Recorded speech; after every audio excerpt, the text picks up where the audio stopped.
Хайырлы иртә, илнең төп телеканалында Татарстан яңалыклары, студияда Чулпан Әмири безнең бүгенге чыгарылышта. Сез изге кеше икәнсез. Татарстан Республикасында педагог һәм остаз елын ачу тантанасы узды. Яңартылган бинада яңа алымнар Буа районында төпләндерелгәннән соң Буа информ бинасы ачылды. Эш телдә иҗат иткән журналистларның ит уеннан безнең махсус репортаж. Алмашны үзгәрешләр көтә. Түбән Кама районында балалар өчен укыту-өйрәтү базасын заманчалаштыралар.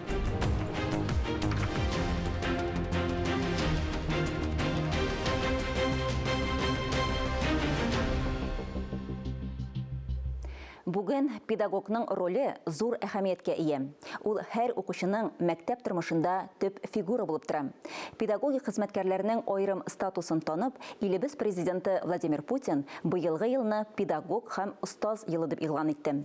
Республикабызда рәсми рәвештә педагог һәм остаз елының тантаналы ачылышы узды. Анда республика рәисе Рөстәм Миннеханов катнашты.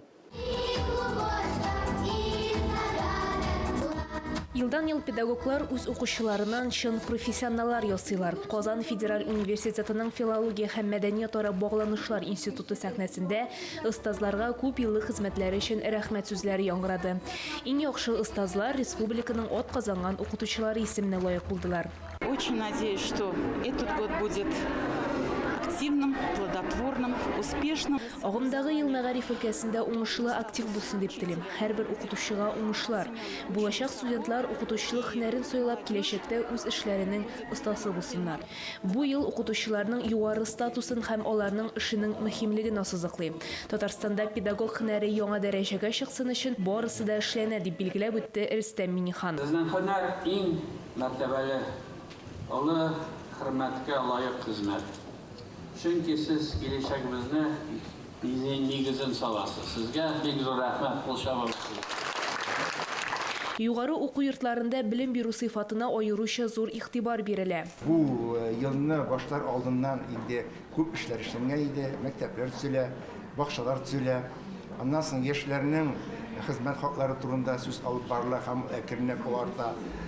Икенче яктан менә бу студентлар кабул ителә, алар укыйлар. Аларны мәктәпләргә җибәрү буенча эш алып барыла. Ел дәвамында республикада педагог һөнәренең абруен күтәрер өчен төрле форумнар, конкурслар, фестивальләр, конференциялар үткәреләчәк. Дина Нәҗмәдинова, Ирина Ковалева, Альберт Сафиуллин, Татарстан яңалыклары. Башкалабыз Казанда цифрлы үсешкә ярдәм итү ассоциациясының чираттагы утырышы узды. Республикада университет технологик эшкуарлыгын үстерүгә багышланган утырышта Татарстан рәисе Рөстәм Миннеханов та катнашты. Ул инновацияләрне активрак кертергә өндәде, студентларны идеяны тормышка ашыруга активрак җәлеп итү өчен аларның диплом эшләре республикадагы предприятиеләр кызыксындырган стартаплар рәвешендә булачак. Барлыгы Татарстаннан студентлар стартапы конкурсында 129 кеше җиңүче булды. Алар белән Рөстәм Миннеханов очрашты. Аннары Татарстанның цифрлы үсешенә ярдәм итү ассоциациясе утырышында хәл ителергә тиешле проблемаларны билгеләде. Инновацияларны кулланышка тизрәк, коммерция нигезендә һәм алга таба яхшы файда бирерлек итеп кертергә кирәк. Бурыч, фән, бизнес, җитештерү һәм хакимият хезмәттәшлегенең нәтиҗәле механизмын эшләтеп җибәрү. Нигез булып университет лабораториялары булырга тиеш. Университет технологического предпринимательства является сегодня локомотивом развития. Технологик эшмәкәрлек платформасы хәзер үсеш локомотивы булып тора. Әйтергә кирәк, бу безнең эштә төп юнәлешләрнең берсе. Инновацион үсеш институты белән төгәл эшләү зарур. Аларның яхшы компетенциясе бар. Югары хуҗалыкларын төгәл билгеләргә кирәк. Алар эш процессында барлык инструментларны кулланырга тиешләр. Буа районында циклендерелгәннән соң Буа информ бинасы ачылды. Эш телдә иҗат иткән журналистларның ит уеннан безнең махсус репортаж. Май шүлмәге тышыннан ук билгеле, яңартылганнан соң әлеге бина танымаслык булып үзгәргән, яңа шартларны тудыруда район башлыгы Ранис Камардиновның өлеше зур. Танылган журналистлары белән дан тоткан Буа төбәгендә тәҗрибә чылбыры өзелмәсен өчен ярдәм сорап Татарстан рәисе Рөстәм Миннехановка мөрәҗәгать итә. Нәтиҗәсе озак көттерми. Тантаналы ачылышта катнашкан Татарстан Республикасының авыл хуҗалыгы һәм азык-төлек министры Марат Җаббаров һөнәри осталыкка ирешергә туган җир, туган төбәк беренче этәргеч бирә, каләмне шарлый дип белдерде. Бу бинада ремонт кирәк иде, бик матур килеп чыккан. Монда эшләгән эшчеләргә дә бик яхшы бүлмәләр. Тиздән Буа радиосының мөмкинлекләре тыңлаучылары тагын да арта. Бу хакта Татмедиа Республика агентлыгы җитәкчесе Ойдар Сәлимгәрәев һәм Татмедиа акционерлык җәмгыяте директоры Шамил Садыйков җиткерде. Уйлыйм инде безнең журналистларның күзләре ачылып китер, тагын да матур итеп язылар. Үзләре дә шундый матур утыргачлар. Эш шартлары әйбәтләнгәч, җайлангач, барыгызны да котлыйм, бергәләшеп эшләргә. Татарстан филиаллары арасында лаеклы эш күрсәткән Буа информ редакциясенә Татмедиа тарафыннан эш җиһазлары бүләк ителгән. Район башлыгы Рәнис Камардинов та редакция исеменә 100 меңлек сертификат тапшырды. Һәрбер эшендә үзең генә башкарып чыгу мөмкин түгел. Иң беренче чиратта мин шексез рәхмәтлемен район җитәкчесе Рәнис Рафич Камардиновка, Республика рәисе Рөстәм Нургалиев Миннихановка шексез рәхмәтлемен үземнең исемнән, коллектив исеменнән безгә шундый мәхәббәт, бина ремонтлап бирдә ярдәм иткәннәр өчен. Бу инде үч чиратында безгә ниндидер җаваплылык тәсти. Хезмәттәшләрен өйтүе белән Татмедианың район филиаллары җитәкчеләре дә котлады. Үзләре дә безнең өчен үрнәк, эш урынында көнләшерлек булган дип соклануын белдерде журналистлар. Biz bugün барлык коллегалар исеменнән аларны кайнар котлыйбыз. Бигрәк тә менә аларның директорлары Гакил Гарафетдинович белән без бик озак еллар дуслыкта яшибез. Аның оста оештыручы, яхшы журналист икәнен яхшы беләм һәм зурдан-зур уңышлар теләп калам аларга. Татмедиа агентлыгының бу филиалында берничә төр гамәви чараны берләштерә. Биредә Буа ТВ телевидениесе, радио һәм өч телдә нәшер ителүче Байрак газетасы журналистлары эшли.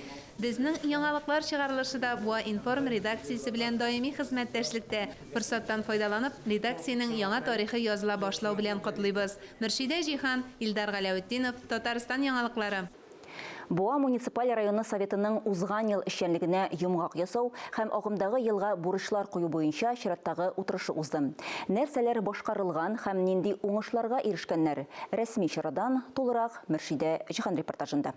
Ирешкән уңышлар күз алдында һәм алар совет утырышында катнашучыларга районның импульс спорт комплексында тәкъдим ителде. Кунакларны район башлыгы Рәнис Камардинов узатып йөрде.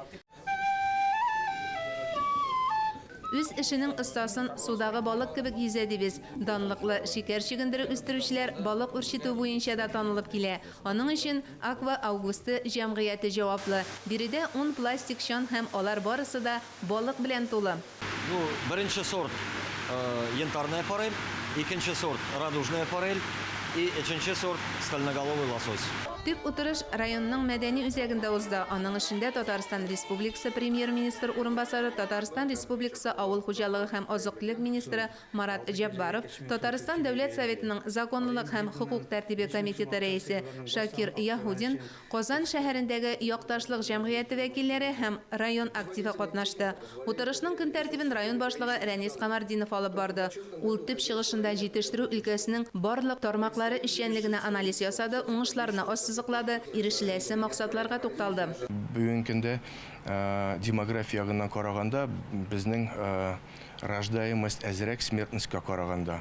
Менә бу әйберләрне әйбәтләтер өчен яңа эш урыннары кирәк. Менә промпаркны ясадык. Ул промпаркта бөтен мөһимнәр, бөтен шартлар тудырылган. Бу күрсәткечләргә ирешүгә Буа машина төзелеше заводы эшчәнлегенең, башка җитештерү оешмаларының һәм районның авыл җирлеге башлыклары хезмәте дә ярдәм итә. Юллар ясыйбыз, утлар, төрле эшләр башкарабыз. Менә 2020 елда инде без самообложение акчасына безнең җирлеккә МТЗ-80 трактор алдык, анарга саптыргыч алдык, карт эттерү тагылмасы алдык. Буа муниципаль районы авыл хуҗалыгы җитештерүе буенча Татарстан Республикасының иң яхшы аграр районнары арасында. Буа районы миңа инде чынлап та якын район булды.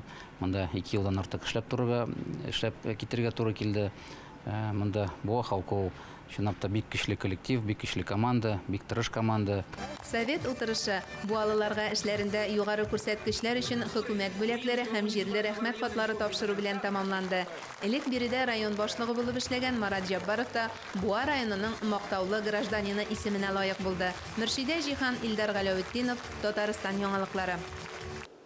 Бүген 15 февральда герой шагыйрь Муса Жәлелнең туган көнендә Татарстан Милли музейында Казан халкына һәм кунакларына моабит дәфтәрләренең оригиналь кул язмасын күрсәтәчәкләр.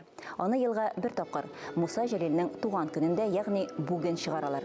Әлеге чара көндезге сәгать 12-дә башлана.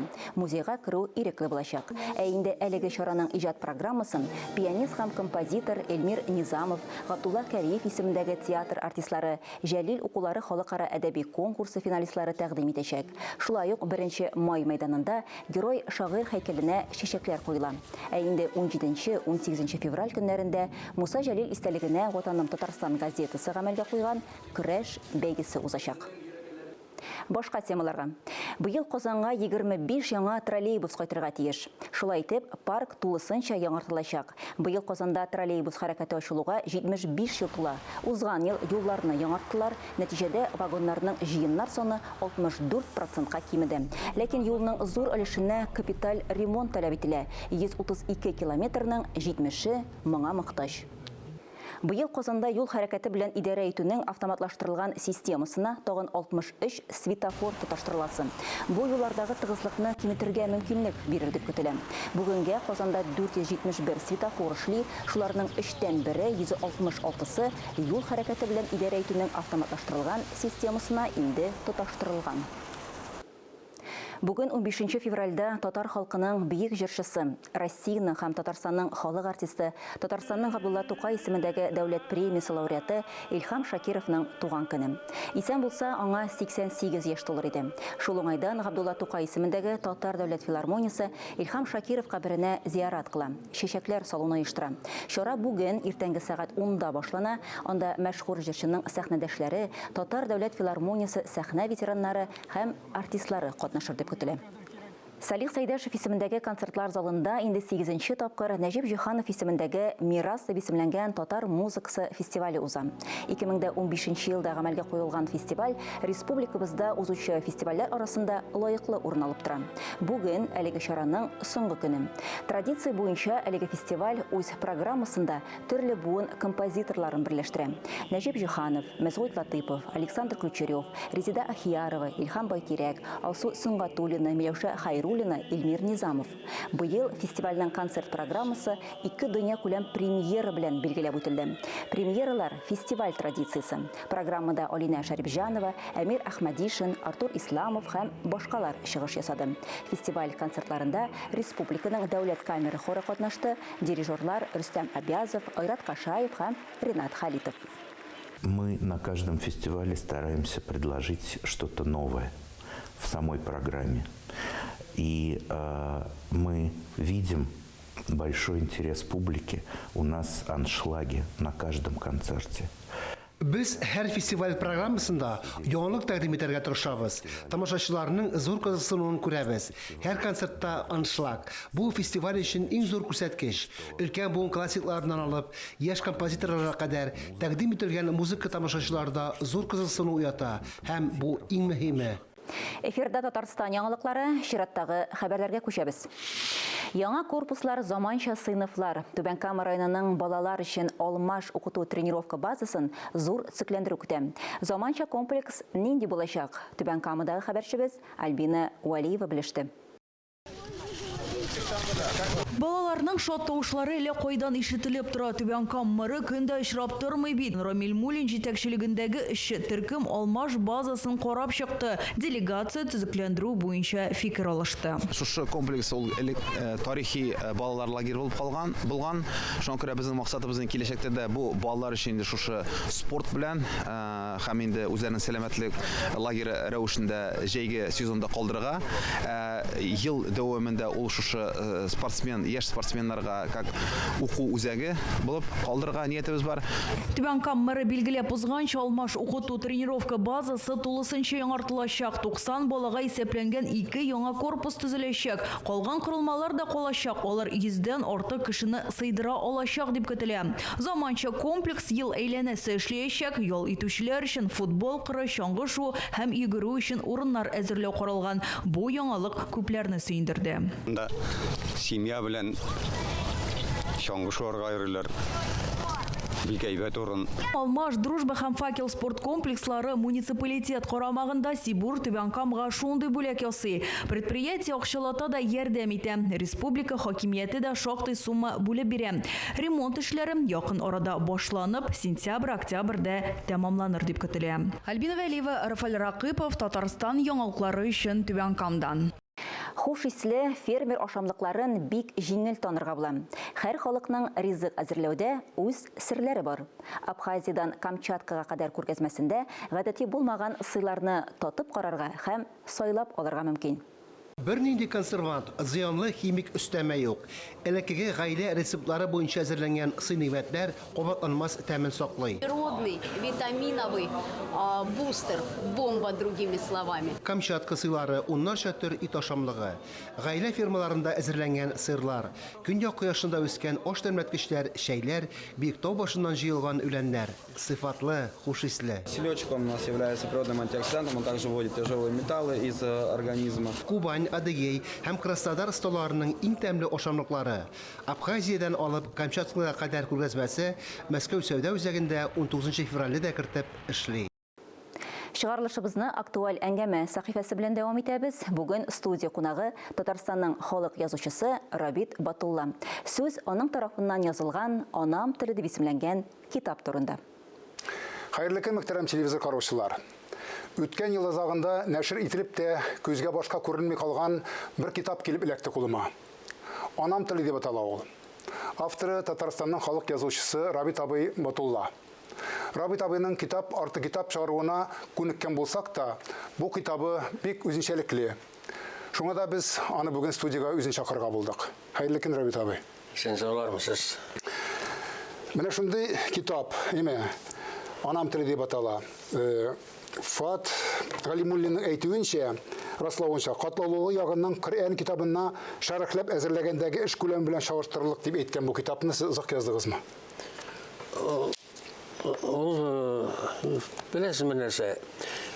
Тел пычраклыгы күзгә ташлана башлагач, име, радиода, әйтик, телевидениедә, газета, журналларда, кешеләрнең чыгышларында, галимнәрнең, тел галимнәрнең чыгышларындагы булган хаталар бар. Менә шуңа ишем пышканнан мин кулыма каләм алдым. Ләкин ниндидер китап язармын дип уйламадым. Берәр мәкалә язармын әле дип, булса да язармын әле дип төрткәли бардым. Куен дәфтәргә. Мин аны кайсы тапшыруда, сәгать ничәдә, кайсы журналда, кайсы биттә, никәнеген авторларын әйтеп, галимме ул, анда яки укытучымы, тел укытучысымы, шуларның хаталарын күрсәтергә тырыштым. Ул җыелып килде, дә шундан соң инде китапка әверелде. Туган тел бар, ана теле бар, татар теле дигән сүз бар. Аларның бүтүнесе дә хаклы яшәргә. Ләкин ана теле алдан йөрергә тиеш. Бүтүн төрки халыклар, безнең тугандаш халыкларыбыз анам теле ди, ана теле дип сөйләшә. Без туган тел дип сөйләшәбез. Туган теле дә яшәргә хаклы. Менә шуннан чыккан әйбер ул анам теле дип китапта аталайм. Ялгышлар, аннан сүзләрне дөрес язмау. Аннары алар гына түгел, монда ачышларда бар сүз әйтмешләр. Күп кеше мәсәлән белмәскә мөмкин ул сүзнең каян килеп чыкканлыгын, әйме? Ләкин менә шул сүзләрне укыганда сезгә үзегезгә әлегә дә баягы күбрәк теге шаяннар, тапкырлар мәҗлесен алып барган кеше буларактыр инде Рабит шыттыра дигән сүз ишетергә туры килмәдеме? Туры килде.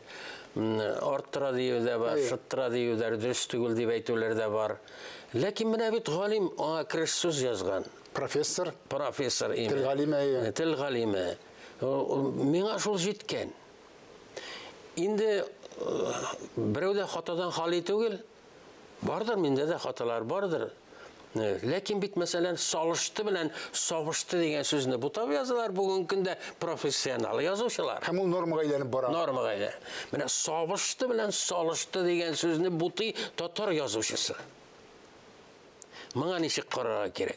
Юкса бит сабышты дигән сүз эме ул тирәнрәк, ул психологик әйбер ул. Салышты, йоклағанға салышып тыңнап ятты.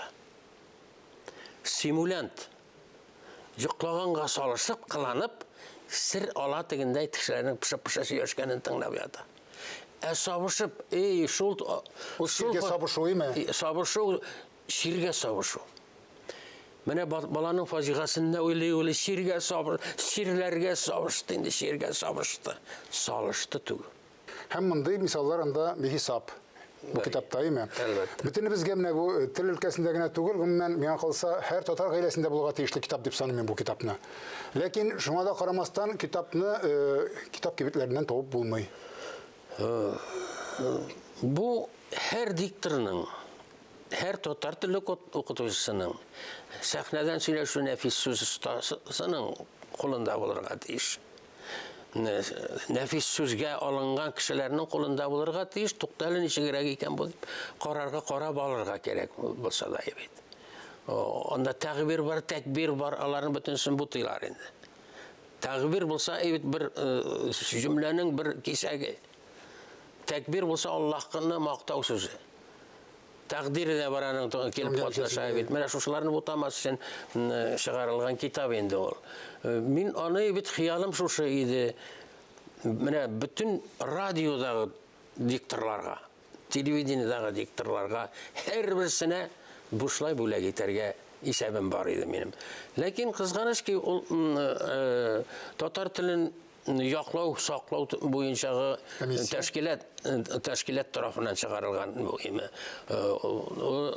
Марат Гатович Әхмәтов ярдәме белән чыккан китап, буга рәхмәтлемен. Мәсәлән, финнәр 17-18 елларда алар Россиядан аерылып чыкканнан соң финнәр мустақил дәүләт булды. Иң беренче итеп аларның парламенты тел турында канун кабул итте. Чөнки фин теле, швед теле буенча, рус теле буенча, оннан соң немец телләре, француз телләре буенча шуарланып беткән иде, тел калмаган иде финдә. Чөнки ул Россия карамагында яшәгән ил. Россиянең башка телләргә мөнәсәбәтен үзегез беләсез име. Менә шуннан соң шиш тарту башланды. Unutulgan sözlerini, unutula yazgan sözlerini, fin sözlerini kiri kaytarırga. Bu ukaz, ferman çıktı şulay. Bulmaganların buldurga? Bulmaganların uylap tabarga. Şulay tirip fin tili şul kadar nıksistardı, bugün günde bit tatarlarında köp yaşay. İng saf tillerinin birisi fin tili deyip sanırlar. Menen işik işlediler olarıyım. Şulardan örnek olurga gerek. Aytek Fransızlar da şu kısını işledi. Türkler de şu Türkler de şu kısını yana sözler yapsalar değil mi? Mene bu yasalma sözler isimligi de var bunda. Lakin yasalma sözlerini uylap tapkanda hop itip avazdan gına alırga yaramay. Negizlerge gerek mi? Mesela oluyor bit mene neyler tekem alaylar deyip söyleşirler evet. Krutiydan turdan tur. Mene aldık da koyduk teke bu krutoy. Yok bit ol xatar malaylar. Xatar ol qorqыныч деген сөз, ol ümit soğuş деген söz, gavga деген söz xatar ime. Mene bu da açış. Bu da açış. Şuna göre uylap çıkarılgan til tatar tili, ana tili kanunlarında uylanıp çıkarılga tiyiş, kaidelerine boysunurga tiyiş.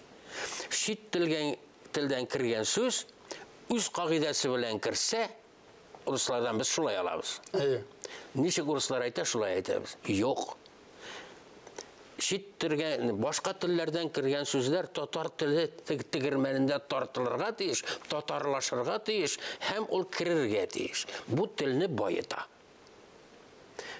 Mesela aytik Rus tiline все что degensin şu tiki deyimiz. Ol Rus'tan kirgen. Ol tartılga, ol tatar sözüne eylengen. Şu tikisin barıp kaytalanda ime. Bu tilini bayıta. Все что tikisin tilini buza. Bu kurama tilge getirip çıkara. Yamavlık şekilde bulalım. Ol yamavlık indi. Derdiment etkende. Katıştırma ve lakin tilini til oynatmak nazanlıktan eserdir. Mene şu tecrübeler, men bunu şılay almadım, şuna göre şuna yazdım. Rahmet hizmetiniz için biz onu kullanık. Хөрмәтле телевизор караучылар, бүгенге чыгарылышыбыз тәмам. Берничә минуттан соң эфирне хәерле көн Татарстан тапшыруы дәвам итә. Бүген студияга кунакка Ватаным Татарстан газетасының баш мөхәррир урынбасары журналист Илнар Хөснолин килү көтелә. Ә мин Шулпан Әмири сезгә хәерле имин көннәр теләп, бүгенгә саубуллашам. Игътибарыгыз өчен рәхмәт.